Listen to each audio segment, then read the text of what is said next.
Okay. All right, well, the first thing we did was white balance the camera using this little guy. You hold it up to the lens, and it basically creates 18% gray simulated natural light, so that when you do the camera white balance, it uses the ambient light as if this were an 18% gray card. And one of the things I want to do as the siren goes screeching by here is I also have a color calibration card here that I want to use on the Panasonic camera that I'm using to film this segment with. And we'll pull him out. Okay, all right. Okay, this side is 18% gray, and I'm going to run it up here where it's pretty visible from the camera. And then the opposite side has several test colors on it, and I want to hold that up as well, so in post-processing we can take a look at the results and see how well we did. So there's the 18% gray side again. Okay, well, to kind of let you know where we're at here, this is Christmas Day, and you can see me out here in my shirt sleeves because it's literally 70 degrees. It's a little bit too windy to fly today, but we have a brand spanking new DJI Phantom 4 Pro here.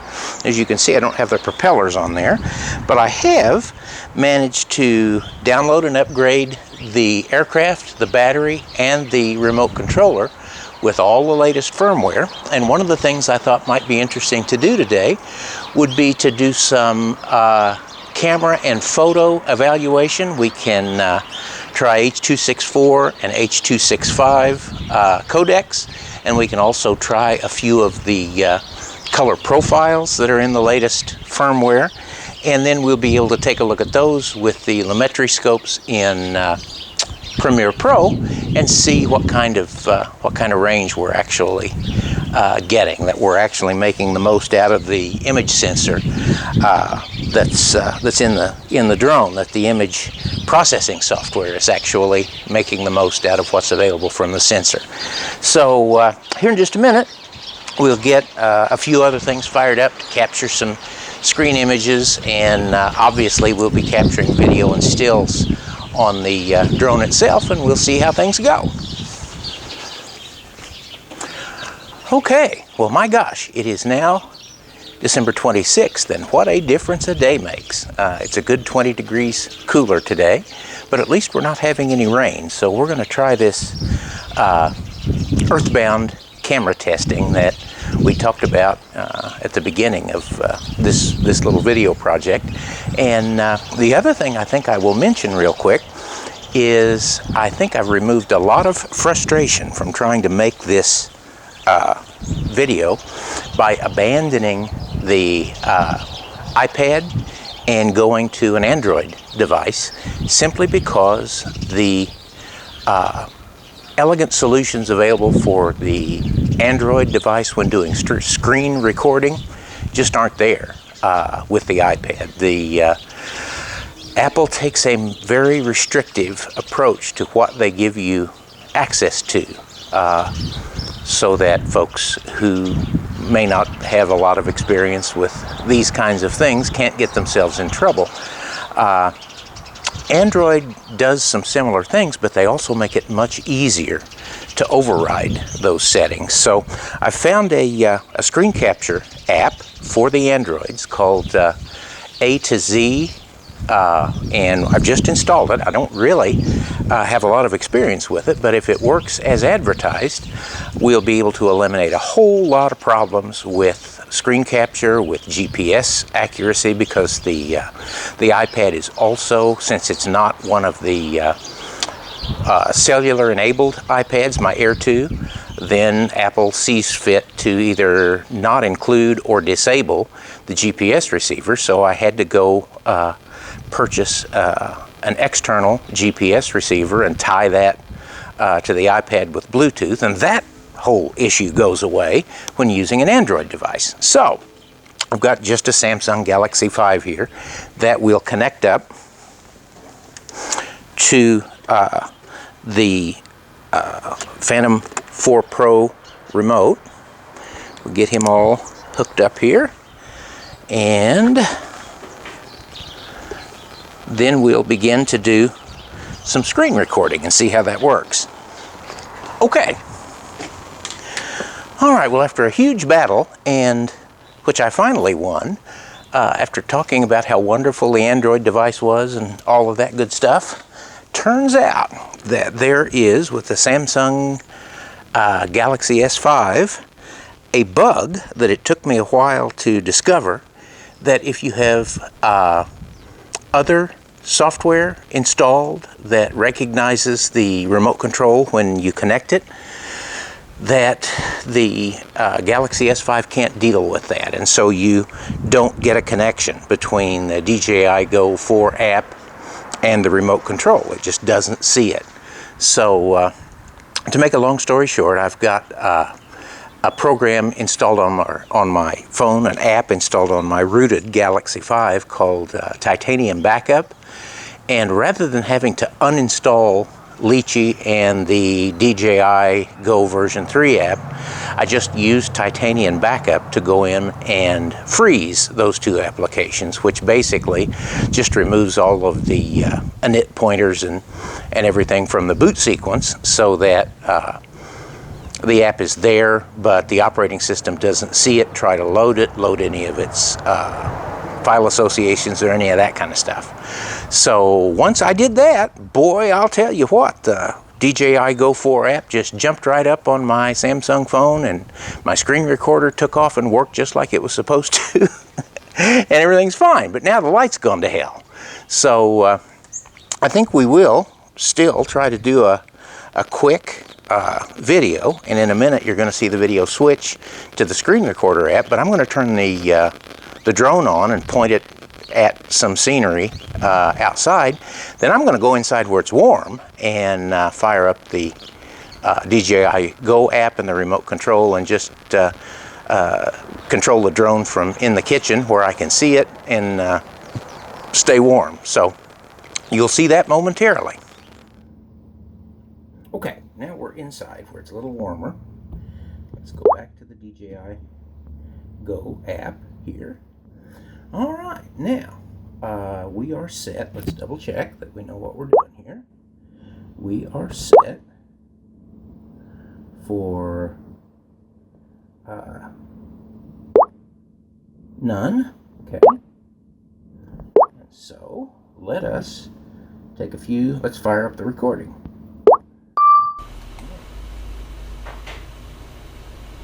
You'll notice that we're using all of the values, both the Lumetri scope and the histogram shows 0 as the minimum value, 255 is the maximum value here. Now as we come down and get some of the sky out of the shot, the histogram down here around the low values does come up just a hair off of 0. The max values for red, green, and blue are still in the 255 range, and we look like we've got a full spectrum on the Lumetri scope. Okay, now we've changed modes, and we're going to come up and include the sky again, and again we see pretty good coverage in both situations, or in both the histogram and the Lumetri scope. And I think the surprise is going to come here in just a minute. We'll see.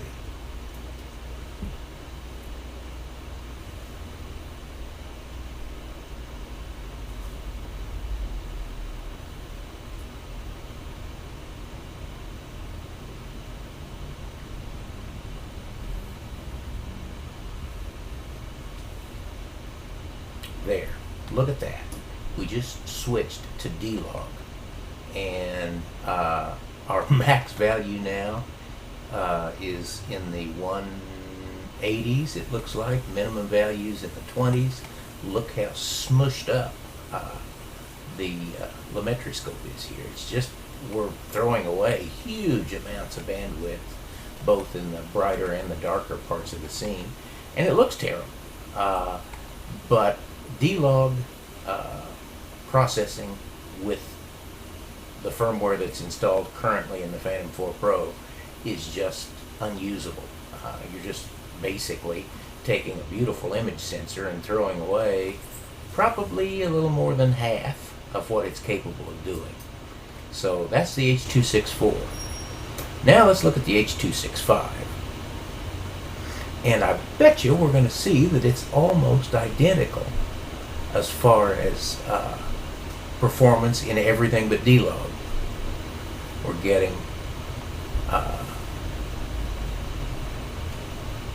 getting good coverage, maximum and minimum values.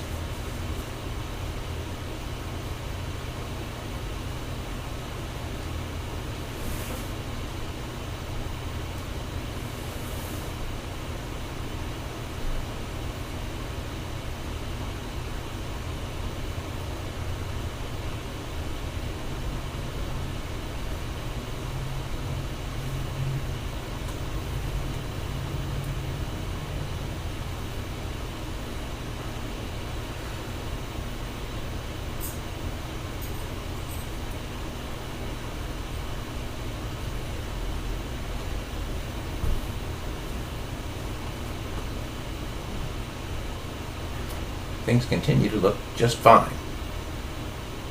Notice we are seeing some minimums on the histogram that are just a little bit above 0, but not much. And even with the sky in the picture, we're still getting good full range on both.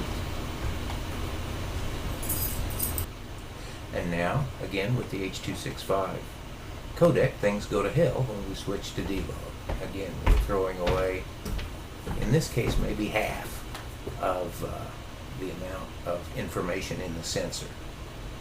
And now we switch back, and things look great again. Not surprising. Well, okay, there you have it. Well, I think we saw there that just about any of the color spaces, besides the specialty ones we didn't test, but the ones one would be more likely to use, everything but D-Log, which many of us who do post-processing would think was the one to pick, will work fine and produce pretty good quality video.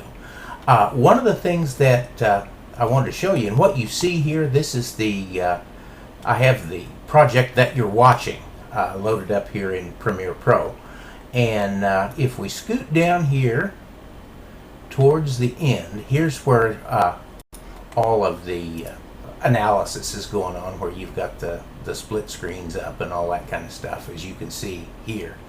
But towards the end down here, I have the original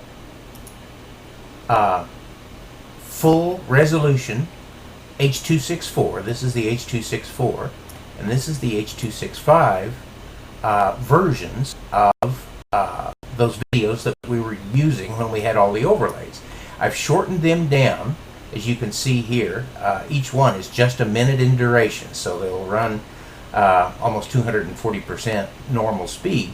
If you wanted to pause and look at something,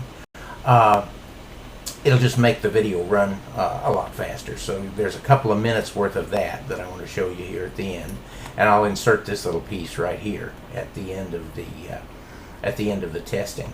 So one other thing that I wanted to show you real quick. Let's go back here and look at some video captured by the Panasonic camera, and let's take a look at what the scopes show for that. Again, here you see nice full range utilization on the Lumetri, and max and min values 0 and 255 on the RGB histograms here. So the color space profile that the Panasonic camera is using matches everything but the D-Log from the standpoint of being good video.